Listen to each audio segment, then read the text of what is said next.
Bueno, egunon. Beste barik hasiko gara, eskerrik asko hurbildu zareten guztioi. Gaur egun luzea daukagu aurretik.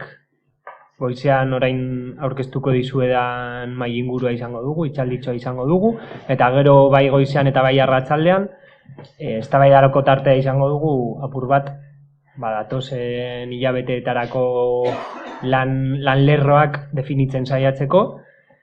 Hemen zaudeten guztiak herri ezberdinetatik gatoz, Gasteizetik, Algortatik, Gorbeialdeatik ere bai, Donostitik, Barakaldotik, plataforma ezberdinetatik. Orduan gaurko asmoa da, gutxi gora bera guztion artean definitzea nola ikusten dugun panorama eta zer egingo dugun hemendik aurrera. Como decía, gracias por venir a todas. Nos hemos juntado miembros de distintas plataformas, tenemos un día largo por delante. Tendremos ahora una pequeña charla que ahora os presentaré y por otro lado tendremos tiempo para debatir y para definir un poco cuáles van a ser tanto los contenidos como las líneas de trabajo, intentando coordinarnos entre todas las plataformas en los próximos meses. Sin más, os presento a las compañeras de la mesa, de la charla. Comenzará Esther Echegaray, miembro de Osalde. Os voy a presentar en orden. El siguiente seré yo, que mi nombre es Markel Bruar, soy miembro de Lena Retarnas Berritzen, aparte de la plataforma de Algorta también. Seguido irá Ostar Zelaieta, periodista de investigación, que nos presentará también, igual es el más conocido de la mesa, que ya le conoceréis.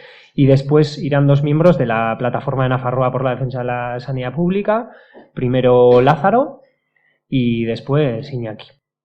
Sin más. En principio, la idea es que, supongo que os surgirán dudas, preguntas, aportaciones. Es verdad que somos bastantes y vamos a intentar hacerlo en tiempos. Si tenéis alguna duda y queréis preguntar, pues al final de cada charla, de cada intervención lo podréis hacer, pero quizás igual mejor también a última hora. Pero si tenéis algo para aportar, también habrá tiempo. Pues sin más, os dejo con Esther. Eskerrik asko. Hola, egunon. Eskerrik asko etortzeagatik guztiei. Bueno, lo primero, comentar que no era yo la persona que iba a participar en esta charla, sino que iba a ser otro compañero de Osalde, pero le han tenido que operar y no ha podido acudir, con lo cual, pues el tiempo del que he dispuesto para poder preparar esta charla ha sido muy pequeño. Y por otra parte, desconozco cuál ha sido el recorrido de las plataformas y también la dimensión del conocimiento que tienen estas plataformas de lo que es el sistema sanitario. Lo que Markel me comentó fue que preparase algo sobre el marco general de lo que es el ámbito sanitario y eso es lo que he intentado. Realmente la presentación yo creo que va a ser un poco pesada, tiene mucha letra y poca imagen y espero que sea comprensible porque yo tiendo a ser un poquito abstracta en lo que planteo. Entonces la charla consistirá, primero hablaré un poco de los valores, de los principios en los que se fundamenta Osalde para su actuación y su recorrido. Después comentaré someramente lo que es un servicio sanitario de salud. Después comentaré qué es lo que ha pasado con los servicios sanitarios. Y por último haré algún tipo de propuesta respecto a las mejoras de estos servicios sanitarios. Entonces, sin más, empiezo comentando, como os he dicho, los principios en los que se sustenta Osalde para hablar de los sistemas sanitarios y para hablar de la salud. En principio, para nosotros la salud es un derecho universal que surge de la dignidad y de la igualdad de todas las personas, independientemente de su raza, sexo, procedencia, religión, etcétera.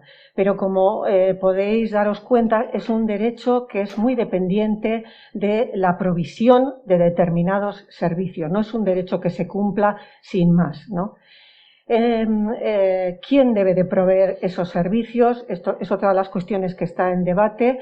Para nosotros, el Estado es el que debe de garantizar ese derecho.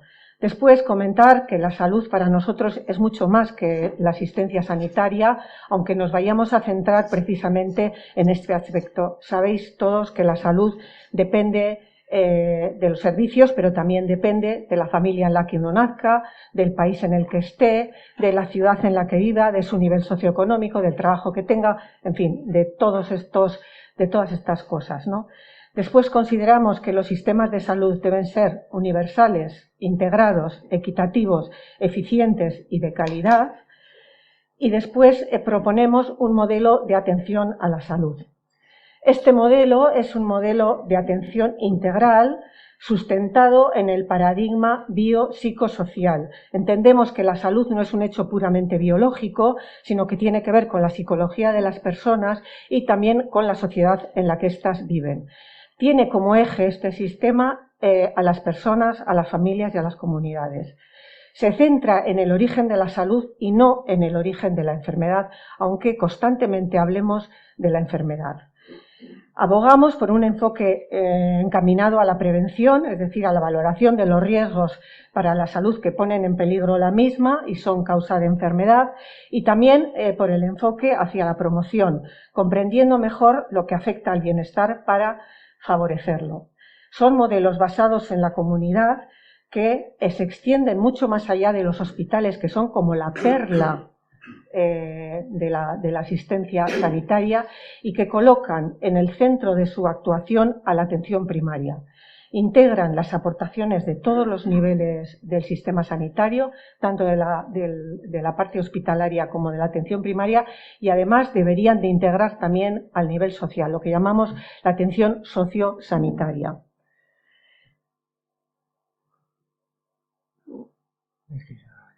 Se ha colado. Con la actividad. Bueno, un sistema sanitario es el conjunto de organizaciones, instituciones y recursos para promover, proteger la salud y prestar atención sanitaria, para curar y cuidar también. Como consecuencia de la dimensión de su papel social, podemos valorar que sobrepasa ampliamente el objetivo del bienestar social. Un poco para darnos cuenta o para ver la dimensión que tiene un sistema sanitario en la sociedad, he puesto esta diapositiva en la que queda un poco claro que, además de la aportación que el sistema de salud hace a la salud y al bienestar, fomenta el empleo. Prácticamente el 10% de la afiliación a la seguridad social en el Estado forma parte del sistema sanitario. Genera trabajo en otros sectores, es un polo de atracción hacia otros sectores, sobre todo a los que están en las áreas de investigación, sobre todo de tecnología médica, farmacia y biotecnología. De hecho, el 17% del registro de patentes en Europa corresponde a estas áreas. Disminuye las desigualdades económicas, disminuyendo el riesgo de pobreza. Es un sistema solidario que va de los jóvenes a los viejos, de los ricos a los pobres y de los sanos a los enfermos. Es, por tanto, una protección financiera para la sociedad. Mantiene el capital humano que está produciendo, el productivo, y además lo mantiene longevo durante mucho tiempo, con la repercusión que esto tiene para el crecimiento económico. Y, por fin, moviliza una gran cantidad de dinero, prácticamente el 7 y pico % sobre el PIB del país. Como conclusión, podríamos decir que reequilibra las sociedades y produce cohesión social, y que, por tanto, tener un sistema sanitario fuerte y accesible es imprescindible. Este es un esquema un poco antiguo que tiene unas denominaciones que ya no se utilizan, pero era un poco para hacernos una idea de cómo se constituye el sistema sanitario. En la parte más inferior está la atención primaria, pone médico de cabecera, pero en realidad es el médico de familia y comunitaria, y es la más cercana, la más accesible y también la más extensa. Después, en la mitad está la atención hospitalaria no especializada, porque la atención primaria también es una atención especializada, es más reducida, está más concentrada, y por fin en la cúspide de la pirámide pues está la salud pública, la prevención de la salud, la educación sanitaria, en fin, estos valores todos. Y en el resto pues están las funciones necesarias que tienen que desarrollarse para que todo esto se lleve a cabo. Siguiente. Vamos a pasar ya, ¿qué ha pasado?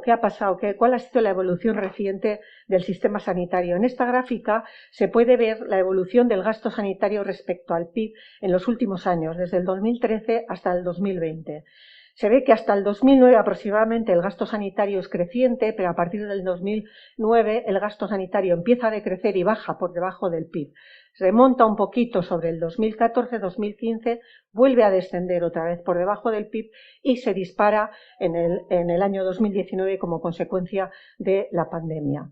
El siguiente gráfico es una expresión un poco de lo mismo, pero se refiere al gasto sanitario público. Sabéis que dentro del gasto sanitario total hay una parte que es pública, que es el porcentaje que vamos a ver aquí representado, y otra parte que se encuentra en el gasto que se produce en el aseguramiento con entidades privadas o bien en el gasto de bolsillo de las personas que directamente pagan los servicios o las prestaciones del sistema sanitario. Se reproduce o se corresponde un poco con la curva que hemos visto anteriormente. También vemos cómo va subiendo hasta el 2009 la proporción de gasto público sobre el gasto sanitario total, desciende bruscamente casi hasta el 70% en el año 2000 hasta el año 2014, remonta un poquito, vuelve a descender para dispararse de nuevo. ¿Qué más cosas han pasado en esta época? Un aumento en la contratación de los seguros privados derivado del crecimiento de las listas de espera. Podéis ver que desde el 2016 al 2021 ha aumentado un 4 y pico % aproximadamente.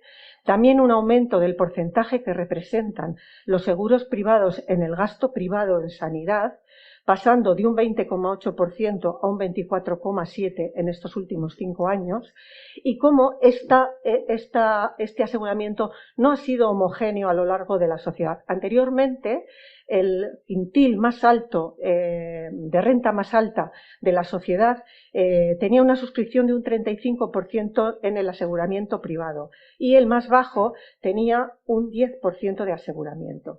En lo que ha pasado en estos últimos 5 años, este aseguramiento en los seguros privados ha sido fundamentalmente de los 3 quintiles de rentas más altas del país. Eso produce un aumento en la brecha social en el ámbito del aseguramiento para el sistema público de salud fundamentalmente, porque hace que su utilización se reduzca a las capas sociales con menos ingresos económicos y eso produce un gran debilitamiento del sistema sanitario público. Después ha habido una redistribución del gasto público dirigida fundamentalmente al hospital, por eso hablamos de hospitalocentrismo, dejando abandonada la atención primaria, disminuyendo sus recursos humanos, dejándola anquilosada, sin cambios a lo largo de estos últimos 40 años. Y también vemos que la salud pública ha sido inexistente también en términos presupuestarios y en términos de su desarrollo. Siempre ha habido problemas estructurales en el sistema sanitario de salud que vienen de muy lejos y que no se han abordado a lo largo de este tiempo, como son la gobernanza, la coordinación entre niveles, la evaluación rigurosa de las políticas, los instrumentos de gestión, etc. Ha habido un desmoralizamiento y cansancio muy importante de los profesionales y una tendencia hacia la desamortización y hacia la subasta pública del sistema sanitario. ¿Qué quiero decir con esto?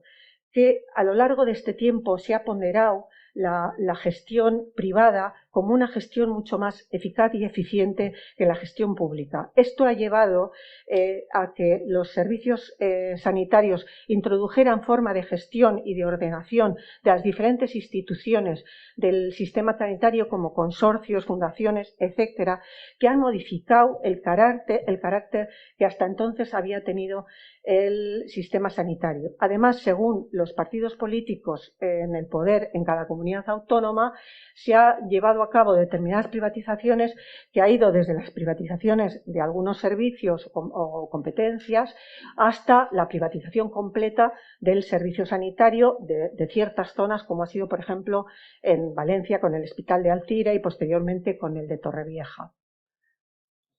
Sí. Y después, vamos a hablar un poco en el contexto en el que se ha producido todo esto, porque es importante valorarlo, porque en realidad es el sitio donde están produciendo, donde están fomentando todos estos cambios que se están produciendo en el sistema de salud. Para muchos, el neoliberalismo no es solo una teoría económica, es una forma de racionalidad global, una lógica que atraviesa todas las esferas de la existencia. Su centralidad está en el mercado, que es quien establece un determinado orden social que trasciende los estados y define las políticas públicas y sanitarias y las dirige hacia el crecimiento infinito. Ha cambiado también los patrones de consumo de la población y el carácter individualista de la misma. ¿Por qué es importante el tema del consumo? Porque la población no consume de una forma en unos sectores sociales, consume de la misma forma en todos. Y si hay un aumento del consumismo en el ámbito de la compra de la ropa, ese mismo aumento va a existir en el ámbito del consumo de los servicios sanitarios. Por otra parte, tenemos el reduccionismo biologicista que se está imponiendo en las ciencias de la salud. La consideración que habréis oído durante muchas veces que nuestra salud está en nuestros genes y que en nuestros genes, dependiendo qué tengamos, se desarrollarán en el futuro las enfermedades que vayamos a tener y nuestra esperanza de vida. Después, la influencia de la industria farmacéutica y tecnológica sobre la investigación médica, los servicios sanitarios y sobre las prácticas clínicas. Y por fin, el impulso de la inversión de los capitales privados en Europa en el sector salud. La salud se ha convertido en un nicho de negocio para muchas empresas. Aquí. Bueno, en principio, comentar que lo que a nosotros nos parece necesario de entrada es afrontar tanto desde el Parlamento como desde los sindicatos, desde los colectivos profesionales y organizaciones ciudadanas, un cambio de rumbo en la administración de servicios sanitarios. En segundo lugar, es ineludible y urgente llegar a un gran acuerdo sobre cómo debe ser y funcionar el sistema sanitario para conseguir la atención a la salud que necesitamos. Y en tercer lugar, es necesario defender a la sanidad pública de la apropiación del partido en el gobierno. ¿Qué propuestas vamos a hacer para mejorar lo que es el sistema sanitario? Quiero decir que estas propuestas no son reivindicaciones. Lo que intentamos hacer es configurar un poco qué modificaciones serían necesarias en el ámbito del sistema sanitario para que las reivindicaciones que luego podamos hacer puedan llevarse a cabo. Si no, creemos que no serían posibles. La primera de ellas es el buen gobierno, ¿no? Hace falta una mejora en la calidad institucional. No habrá buena gestión si no hay una buena política. Es necesario garantizar la imparcialidad, una adecuada regulación, la efectividad, el control de la corrupción y el cumplimiento de la ley. Además, es necesaria una adecuada financiación. Aunque es difícil decir qué financiación necesita un país en sus servicios sanitarios, parece que todos estamos de acuerdo en que es necesario aumentarla en este momento. Con respecto a la planificación, decir que realmente, a pesar de que se utiliza en alguna medida, tiene poco valor. Ahora mismo acabamos de ver, por ejemplo, en las elecciones municipales, cómo en Durango se proponía la construcción de un hospital, cuando Durango está a 10 minutos del hospital de Galdakao y a media hora del hospital de Basurto y de Cruces. Eso es una medida, sobre todo, electoralista, es decir, que sobre las políticas sanitarias tiene mucha importancia el tema de las elecciones y de los votos. Un tema que nos parece fundamental a señalar es el tema de la evaluación de las prácticas y de las políticas sanitarias. Hasta ahora realmente ha habido muy pocos intentos de evaluar. Desde luego, en la Comunidad Autónoma Vasca esto es una actividad prácticamente inexistente. Sí que ha habido algunos intentos en Cataluña con la agencia, con el Observatorio de Evaluación de la Salud, por ejemplo, y en muchos otros sitios. Pero en concreto aquí yo creo que es una práctica inexistente y es imprescindible hacerlo respecto al diseño, la puesta en práctica y los resultados de las políticas públicas. Es necesario para afrontar los nuevos retos sociales. Debemos saber cómo cambia nuestra sociedad, qué retos demográficos se plantean. Tanto hablamos del envejecimiento. y los nuevos retos sanitarios que se construyen respecto a estos retos que hemos hablado anteriormente. Y después es necesario para la transparencia en las decisiones políticas y la rendición de cuentas en la gestión de los fondos públicos. Voy a pasar. El siguiente punto sería la orientación hacia la atención primaria, de la que no voy a comentar nada porque está aquí Markel para hablarnos de eso y no es necesario. El siguiente punto sería la gestión de los servicios y la reforma de la administración. Aquí quería comentar un poco para que me entendáis qué pasó durante la pandemia. Durante la pandemia el sistema sanitario público se revolucionó por completo. Todas las inercias que habían estado funcionando, todos los ámbitos de poder que habían estado presionando al sistema para que no se modificara, para que siguiera como está, se volvieron del revés.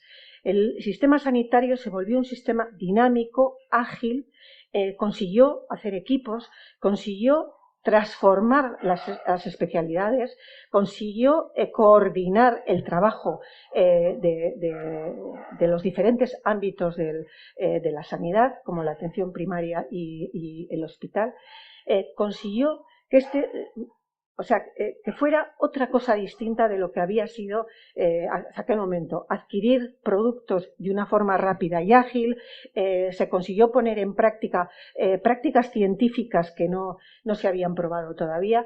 Fue una época realmente revolucionaria para el sistema sanitario. Esto pasó y el sistema sanitario va volviendo otra vez a su anterior configuración. ¿Por qué digo esto? Porque de alguna forma el sistema sanitario se mueve en el ámbito del derecho administrativo, cosa que es muy importante, pero también es un corsé que aprisiona y que constriñe al sistema sanitario público.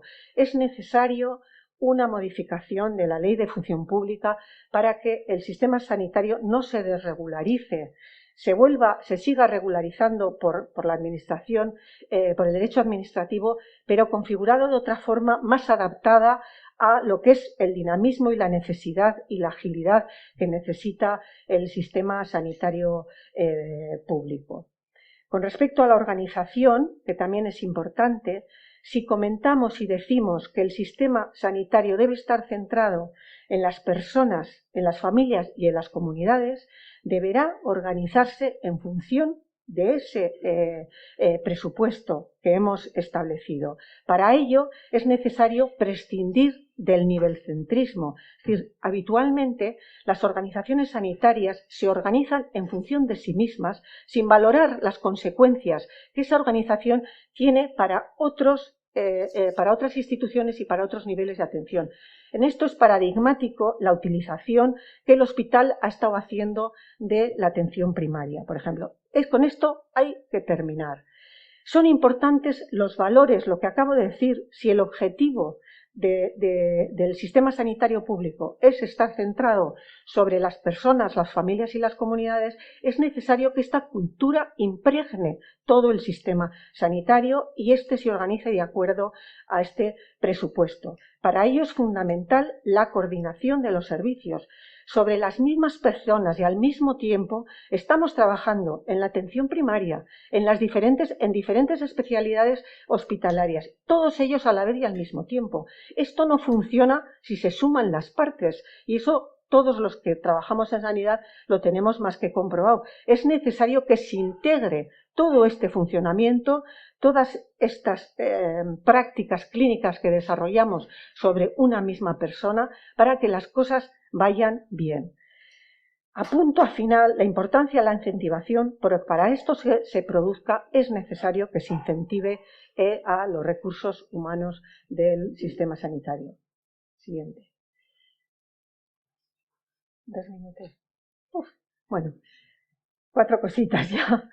Bueno, el compromiso por la calidad. ¿Por qué lo menciono? Porque es que me parece una cosa fundamental. El compromiso por la calidad afecta tanto a las políticas como a la gestión de las organizaciones y a la práctica clínica.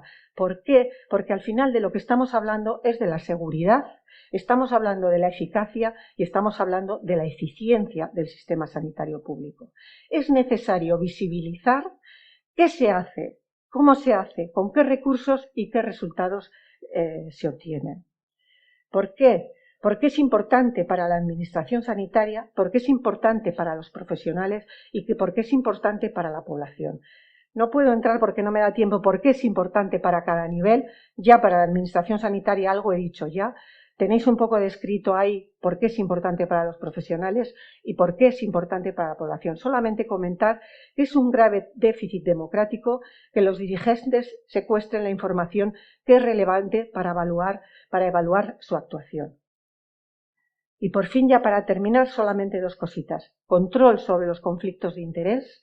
Es necesario controlar lo que se refiere a la relación de los profesionales con la industria farmacéutica, también las sociedades científicas, saber cómo se relacionan con la industria farmacéutica y tecnológica, control de la actividad pública y privada de los profesionales, esa compatibilidad para trabajar en el sistema sanitario público y además en la sanidad privada, y control de la relación con la actividad privada de los cargos de la propia administración. Ayer mismo salía en el periódico como el marido de la presidenta del Parlamento Vasco forma parte del Consejo de Administración del Departamento de Educación y es el representante de una compañía de autobuses. Esto no puede ser, ¿no?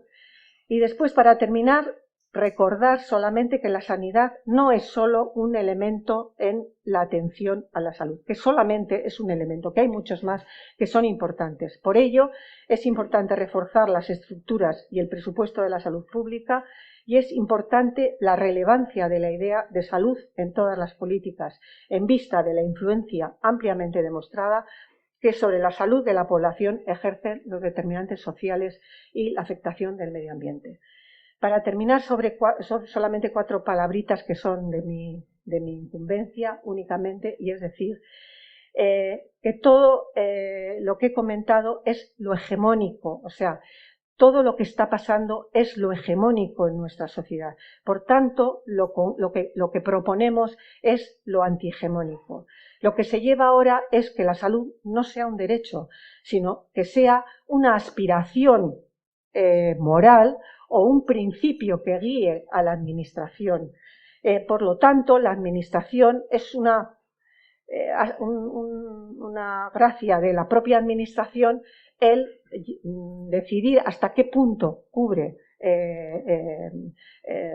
garantiza ese servicio o no lo garantiza en épocas de crisis económicas o de crisis sociales.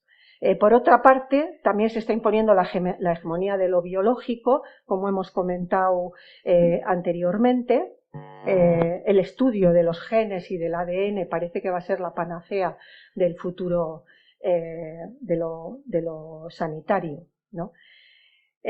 Nuestra actividad es fundamentalmente antihegemónica y por eso las esperanzas que podemos en ello son bastante precarias. De todas formas, yo creo que la lucha hay que darla y esto se resolverá en función de las fuerzas que están en conflicto, los que defienden una cosa y los que defienden la otra. Es un conflicto muy, muy social. Y por último, terminar diciendo que a nivel individual no se puede decir a nadie que se inscriba en un seguro privado que no lo haga, sobre todo si tiene un sistema de salud, si tiene un problema de salud. Pero cuando esto se observa colectivamente es una desgracia impresionante para el sistema sanitario público porque lo debilita de una forma fundamental. Hace que el sistema sanitario público quede para los pobres, por decirlo así, quede cubriendo las necesidades básicas de la población y el resto se tenga que buscar en la sanidad privada. El sistema sanitario público se defiende usándolo fundamentalmente y reivindicándolo. Y nada más.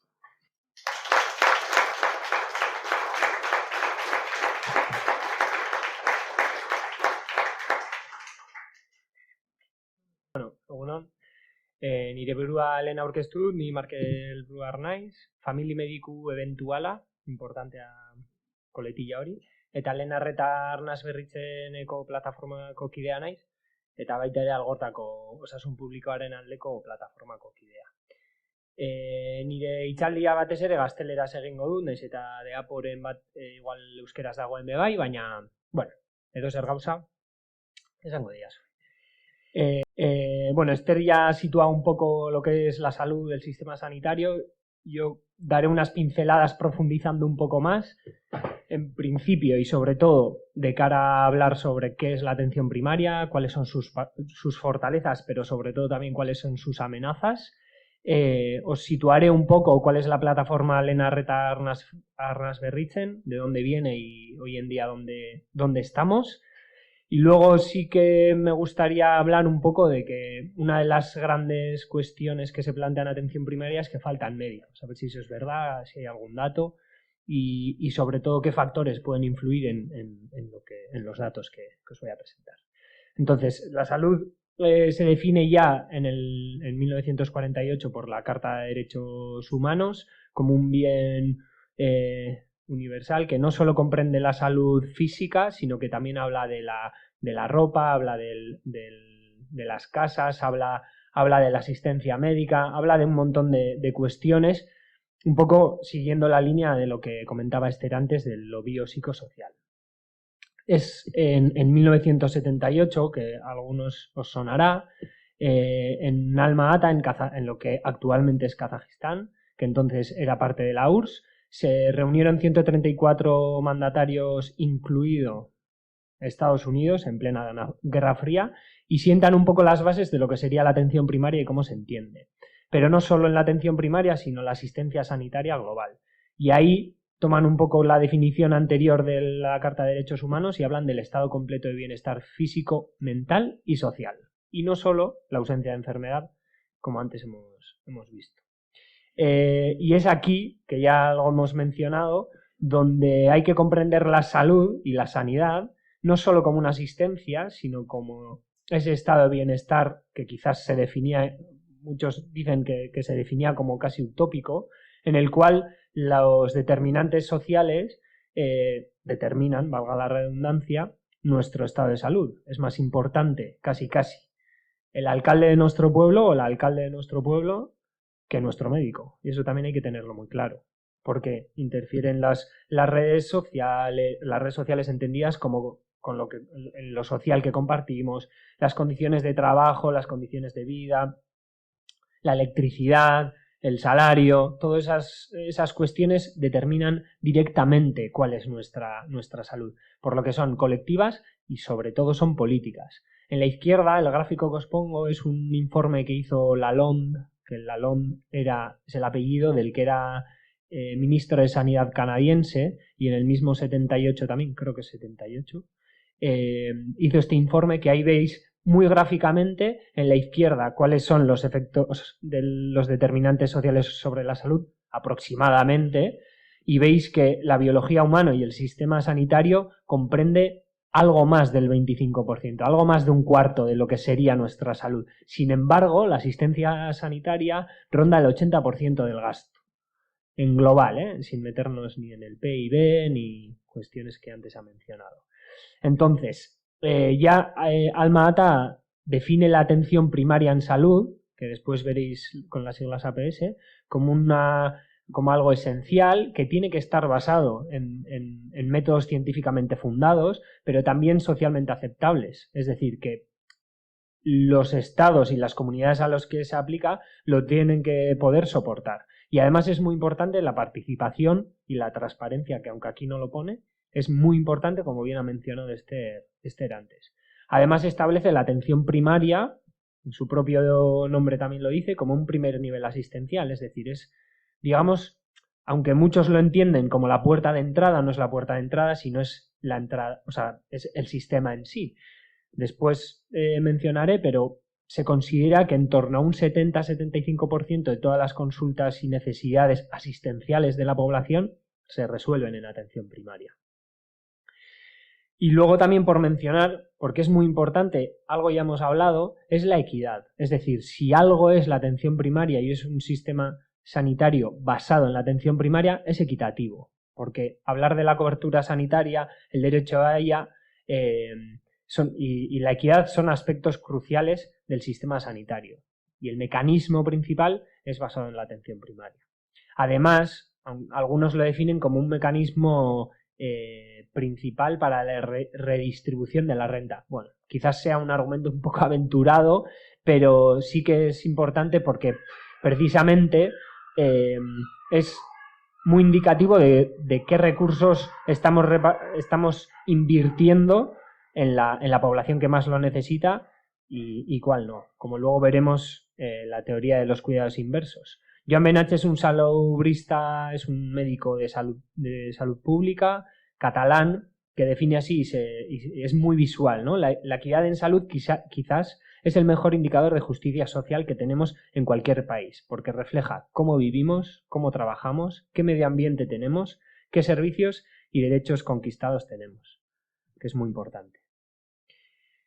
Aquí, bueno, lo que comentaba antes de la ley de cuidados inversos, y es precisamente eso.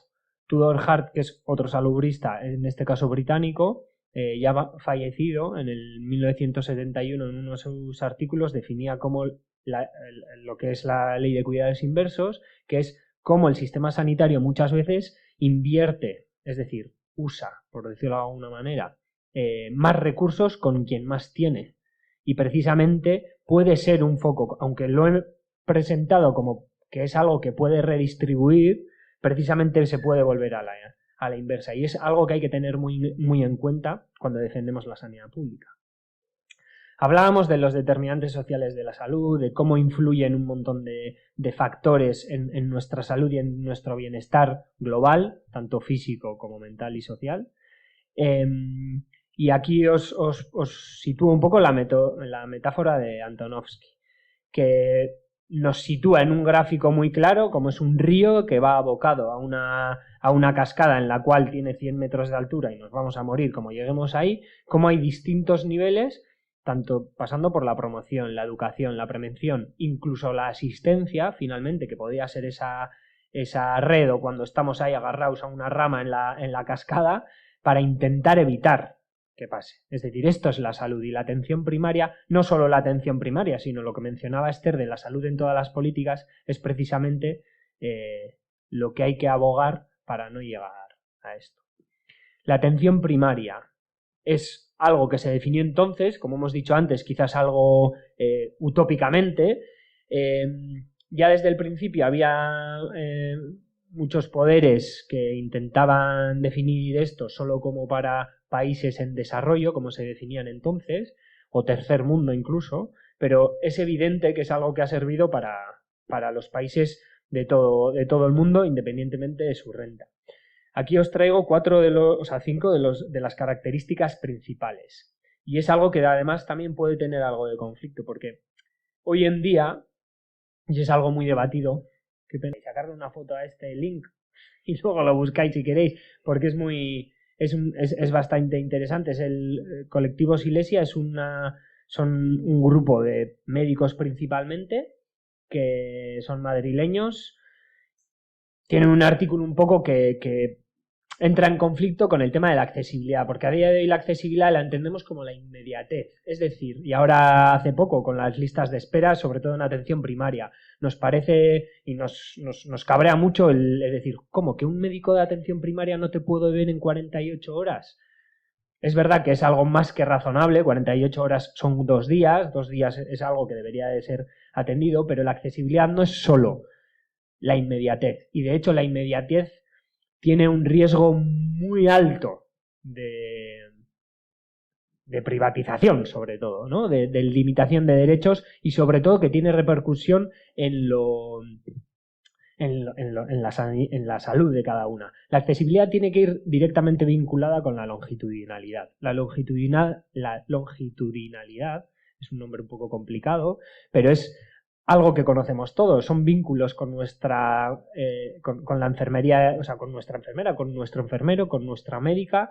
Nosotros conocemos, la mayoría de nosotros conoceréis a vuestro médico, ¿sabéis? Porque os atendió cuando os torcisteis el tobillo, cuando fuisteis, igual en algunos casos, incluso con vuestros hijos, o cuando habéis tenido algún otro problema, pues siempre ha estado ahí, independientemente, ya nos conoce, ya sabe que si pongo el morro torcido, sabe que estoy más así o más asado. Entonces eso es muy importante y eso es precisamente algo que luego veremos implica en salud, incluso en mortalidad. Y la accesibilidad tiene que ir directamente ligada a esto. Pero también hablamos de barreras, es decir, no puede ser que un centro, o sea, lo ideal sería que un centro de salud sea accesible y que podamos ir incluso andando, como poner un ejemplo. Entonces, un poco por poner ahí la clave en la accesibilidad, no es inmediatez, y ahí también, precisamente lo hemos visto. Hay que disminuir lista de espera. ¿Qué hacemos? Toda la privada, total. ¿No queréis lista de espera, menos lista de espera? Así más, un poco por ponerlo en conflicto, ¿eh? Es muy importante también la coordinación, que también ha salido y ha mencionado antes Esther, entendiendo el papel de la atención primaria de los centros de salud como un equipo que coordina con el resto y que nos ayuda a orientarnos en el sistema sanitario también, que tiene que estar centrado en la persona, entendiendo no como pacientes, sino como una persona, o sea, y no como usuarios, sino como una persona comprometida más como un ciudadano más y ciudadana más. Es decir, deberíamos de exigir también participación y sobre todo transparencia. Esther mencionaba cómo tenían un poco el monopolio de la información y no nos contaban, ¿no? Ni nos dan datos, y muchas veces sacar datos es muy costoso y además solo nos ponen trabas. Y sobre todo que tienen que estar mirando a la comunidad, conociendo sus recursos, redirigiendo a recursos no solo que impliquen en salud, sino de sociales y demás. Os pongo a esta mujer que igual quizás alguien la conozca. Bárbara Starfield es una de las grandes investigadoras de atención primaria, y esta mujer ha demostrado científicamente, ahora que también la evidencia y la ciencia y todo esto está tan en boga, que sistemas sanitarios basados en atención primaria en salud fuertes y con fortalezas, tienen un menor grado de inequidad, además tienen un menor coste y además, como después veremos, incluso disminuyen la mortalidad. Es verdad que también después al final os pondré una pequeña mención que quizás la satisfacción de los usuarios, de la población, de los pacientes, puede ser algo menor. Este es un estudio noruego del 2021, tenéis ahí la referencia y es muy visual. Es que la longitudinalidad y la coordinación, que es otro de los elementos más importantes, disminuye el uso de otros recursos, tanto de urgencias como de hospitalizaciones.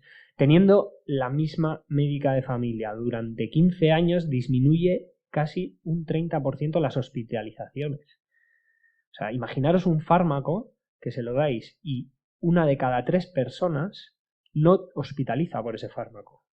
Podríamos imaginar cómo lo venderían. Bueno, no lo venderían tanto porque no les daría tanto dinero, pero claro, y es lo que pasa precisamente en la atención primaria, ¿no? Y es que disminuye la mortalidad hasta un 25%. Es una barbaridad. Pues esto es precisamente lo que tenemos.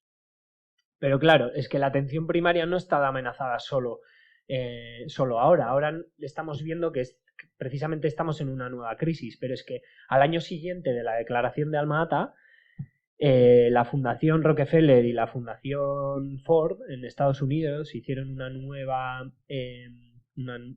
nuevas jornadas para hablar de la atención primaria en salud, pero no hablaban de la atención primaria en salud, hablaban de la atención primaria en salud selectiva. Es decir, ya no hablaban de la integralidad, de lo biopsicosocial, de ir a las razones un poco de por qué enfermamos y qué están condicionando nuestra salud, sino hablan de vacunación del tétanos, vacunación de la difteria, el control de la malaria, es decir, campañas muy concretas, y he puesto ahí UNICEF, como podría haber puesto el logo de alguna otra ONG, como puntas de lanza de estos grandes poderes que vienen amenazando el entender la salud como un bien global desde inmediatamente después de ese gran acuerdo que fue la declaración de Alma-Ata. Y eso es algo que lo seguimos viendo a día de hoy. Esther ha puesto antes un poco la inversión en salud. Yo aquí diferencio la línea azul que veis y la línea roja. La línea azul consiste el gasto hospitalario, o de especializada, que también le llamamos, y lo rojo es el gasto en atención primaria en salud. Este es un gráfico de Juan Simó, que es un médico de atención primaria de la Chantrea, creo, de Rochapea, perdona, bueno, es Navarro. que tiene un blog que tiene un montón de datos, de financiación, bueno, que es muy interesante. Quizás a veces se pasa un poco de friki, pero bueno, es muy interesante para sacar todos estos datos. Este es un artículo que publicó en la revista AMF, de Actualización Medicina Familia, y aquí se ve muy claro, ¿no?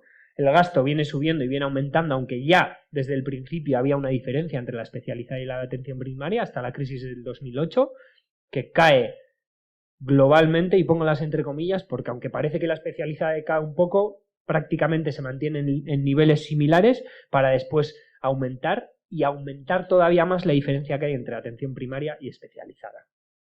Y aquí, en el anterior gráfico veíamos el gasto global, esto es ya en personal, que se reproduce el mismo esquema anterior. Es decir, ya no es solo una cuestión de que los gastos en tecnología y demás, que muchas veces ponen como excusa, o farmacia, aumentan, sino que el gasto y la inversión en personal también claramente está diferenciada. Y aquí llega Lena Retarnas-Berritzen. Lena Retarnas-Berritzen comienza en 2017, es un foro en el que toman parte profesionales de atención primaria de diferentes estamentos para reflexionar un poco de qué situación un poco llegaba desde el hartazgo y desde el cabreo muchas veces de los profesionales de atención primaria. Principalmente fue un foro más de las médicas y médicos de atención primaria, aunque posteriormente se fueron uniendo enfermería, administrativos, farmacéuticas de atención primaria también, no farmacéuticas de la calle de las que alguna también había, sino farmacéuticas de, en este caso, Osakidetza, porque comprende solo la Comunidad Autónoma Vasca, que son un poco responsables del gasto de farmacia y demás de atención primaria. Es verdad que ha tenido una participación desigual y que muchas veces pues, ha pecado de haber más médicas que de otros estamentos, pero sí que ha sido bastante activo, y de todas esas reflexiones llega una asamblea en 2019 y hace un documento con 63 propuestas concretas para forzar a la administración, en este caso a Osakidetza, para realizar cambios, porque creíamos que así no podíamos seguir. Ahí os pongo un poco el desglose, y aquí son las 15 un poco más resumidas y más concretas propuestas que hacíamos a Osakidetza. De hecho, hubo reuniones con Osakidetza y ahora voy a volver para atrás, con todas las jornadas de huelga y movilizaciones que hubo durante el año 2019, junto con los sindicatos mayoritarios de Osakidetza, se consiguió movilizar a Osakidetza y se consiguió comprometer. De hecho, a día de hoy se puede considerar una victoria, y luego ahora lo voy a contextualizar. Se crea la subdirección de atención primaria en Osakidetza. Osakidetza no tenía una representación estructural de la atención primaria en sus órganos de dirección, que ahora sí que está. Pongo las entre comillas porque aunque sí que lo hay, ha habido un proceso de debate dentro de Osakidetza que todavía después de 3 años, ya 4 años desde el 2019 que se hicieran esas propuestas, no ha habido cambios efectivos. Entonces, aunque sí que ha podido haber un movimiento y sí que forzamos un poco a la administración, a día de hoy seguimos en una situación similar. Hablamos de aumentar los presupuestos, como antes hemos visto. Entendemos que es muy importante y que es una gran desconocida en la universidad, tanto en enfermería como en atención, como en medicina, la atención primaria. Creemos que hay que dar más autonomía y más libertad de gestión a los centros de salud para que se adecúen a esas necesidades locales. La desburocratización es muy importante. Hay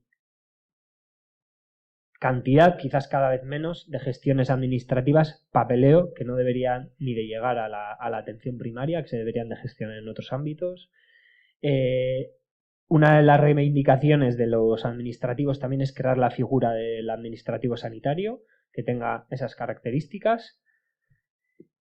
Aumento del ratio, es decir, que haya más administrativos, farmacéuticos y enfermeras por cada cupo de pacientes. La docencia, la investigación, la acción comunitaria, atención longitudinal y estabilidad de las plantillas. También hablamos un poco de condiciones de trabajo. Y es que esto es algo que hemos hecho este año. Hemos hecho una encuesta que hemos recogido 840 respuestas. Más o menos comprendemos, aunque los datos de Osakidetza es difícil estimarlos, es en torno a un tercio, casi, bueno, una cuarta parte de las trabajadoras de atención primaria de Osakidetza. De ellos, que creemos que es una muestra bastante representativa, el 97% está quemado. El 97% está quemado. aunque la prevalencia del conjunto es 75%, y además es algo muy indicativo que tanto los jóvenes como los mayores, es decir, los que acaban de empezar a trabajar y los que se van a jubilar, están igual de quemadas. Eso es algo muy, muy indicativo. Y es que aquí os dejo un poco la referencia, en el 2022 en el British Medical Journal, bueno, es una revista de bastante renombre a nivel médico británica, publicaron una revisión sistemática y un metaanálisis que digamos que en los estudios científicos es como lo que más potencia tiene, lo que más evidente es, en el cual recabaron información de casi 240.000 médicas y se pudo ver que el burnout, es decir, el estar quemadas, disminuía la satisfacción laboral, aumentaba el agotamiento, aumentaba el arrepentimiento por elección de ese trabajo, de esa carrera, aumentaba la rotación de profesionales, quiere decir que cambiaban más de puesto de trabajo, aumentaban los incidentes de seguridad y además disminuía el profesionalismo. Es decir, en resumen, aparte de que suponía un riesgo para la salud del propio trabajador, también para la salud de las personas que estaban atendiendo. Aquí os pongo un logo de las compañeras de la asamblea de las urgencias de Cruces, perdona, que también han trabajado mucho esto. Y a la pregunta si hace falta médicos, bueno, pues han hecho un informe que viene aquí abajo, eso es, del Ministerio ahora de enero del 2022, y se prevé que en 2027, si las cosas no cambian, haya un déficit de 9.000 médicas en todo el estado, de la cual la mayoría va a ser medicina familiar y comunitaria. Y a corto plazo sí que proponen algunas propuestas, como puede ser aumentar las plazas MIR, flexibilidad, y lo pongo aquí porque es algo que comentan, no porque algo por lo que abogue yo, pero bueno. Promover también desde que puedan acudir desde otros países, porque la regularización de los títulos y demás es algo muy complicado. Y sí que hablan de que a largo plazo, como antes también hablaba Esther, de incentivar, que no solo con salarios, sino como hemos visto antes, hay un montón de situaciones que el estar quemados influyen, tanto en el reconocimiento como en el profesionalismo y demás, que es muy importante. Y os voy a hablar también, lo he hecho así como muy científico, ya me vais a perdonar, pero bueno, he traído otro artículo también que me parece que es muy impactante, está publicado en el 2022, el año pasado, en julio del 2022, que evalúa el impacto que tuvo la privatización del sistema sanitario británico, el NHS, que es algo que ha sido bastante envidiado por otros países. Ahí valoraban un poco las zonas en las que estaban atendidos por subcontratas, por decirlo de alguna manera, y en las que no, y aumentaba la tasa de mortalidad por causas tratables, es decir, las causas que si hubiésemos tratado a tiempo les podríamos haber salvado. Tela marinera, o sea, esto está claro. Y luego pongo otro punto ya por terminar, y es el tema de la mercantilización, que está un poco unido a la inmediatez de lo que hablaba antes de la accesibilidad. Y es que la satisfacción de la población, cuanta más satisfacción tengamos, eso tampoco se va a traducir, no tiene por qué traducirse en una mayor calidad. De hecho, en este estudio hablan de que la satisfacción de la población, cuanta mayor satisfacción de la población, la calidad de la asistencia es mayor. Ahí pone que menor uso de urgencias, que también es importante, pero la mortalidad aumentaba, que son datos bastante demoledores. Y un poco como dos diapositivas, o sea, dos frases para terminar, que va unido también a lo que decía Esther. Un servicio para pobres se convierte inevitablemente en un pobre servicio cuando la clase media, políticamente activa y más inquieta, los abandona, que hacía referencia Esther antes de los seguros privados.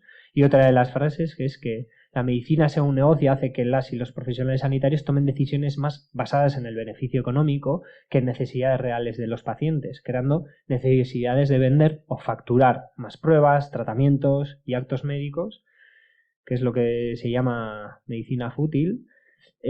Todo ello provoca sobreutilización, aumenta la medicalización de la vida y de los malestares cotidianos y además tiene consecuencias negativas para el acceso equitativo a la misma. como dos grandes conclusiones. Y sin más le dejo a Óscar. Igual, bueno, es un poco intenso. Hay recomendación de Óscar que igual es muy interesante. 5 minutillos, nos levantamos, andamos un poco si alguien quiere ir al baño y retomamos en 5 minutos escasos, que si no nos liamos.